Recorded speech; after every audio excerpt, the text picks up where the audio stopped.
మాట తప్పం మడమ తిప్పము కాంగ్రెస్ పార్టీ ఏదైనా చెబితే 100% అమలు చేస్తుంది అని 2009లో మన్మోహన్ సింగ్ గారు ఏ విధంగా అయితే రుణమాఫీ చేసి చూపించిండో ఈనాడు దేశంలోనే ఆదర్శం.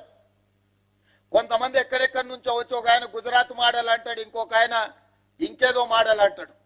ఇవాళ ఈ దేశంలో ఉండే కోట్లాది మంది రైతులకు రాజకీయ పార్టీలకు తెలంగాణ మోడల్ ఆదర్శంగా నిలబడబోతుంది. తెలంగాణ రాష్ట్రం మాట ఇచ్చి రైతులకు 2 లక్షల రూపాయల రుణమాఫీ ఏకకాలంలో అధికారంలోకి వచ్చిన మొదటి 8 నెలల లోపలనే శ్రీమతి సోనియా గాంధీ గారు, శ్రీ రాహుల్ గాంధీ గారు ఇచ్చిన మాట నిలబెట్టుకొని ఈ రోజు దేశంలోనే ఆదర్శమైన ప్రభుత్వంగా తెలంగాణ మోడల్ గా ఈ రోజు మనము నిలబడ్డము. వ్యవసాయం దండుగా కాదు, వ్యవసాయం పండుగని నిరూపించినాం.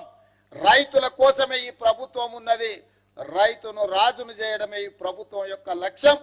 ఇది ప్రజా ప్రభుత్వం అని చెప్పి ఈనాడు మనం నిరూపించుకున్నాం. ఇవాళ దేశంలోనే మనం తలెత్తుకునే విధంగా ఈ కార్యక్రమం ఉండబోతుంది. మీ అందరి సహకారం ఉండాలి. ఆనాడు సవాళ్లు విసిరిన వాళ్ళకి నా విజ్ఞప్తి ఒకటే, మిమ్మల్ని రాజీనామా చేయమని మేము అడగం. ఎందుకంటే మీరు ఎట్లాగో పారిపోతారు మాకు తెలుసు. కాకపోతే ఇప్పటికైనా కాంగ్రెస్ మాట ఇస్తే మాట నిలబెట్టుకుంటుంది.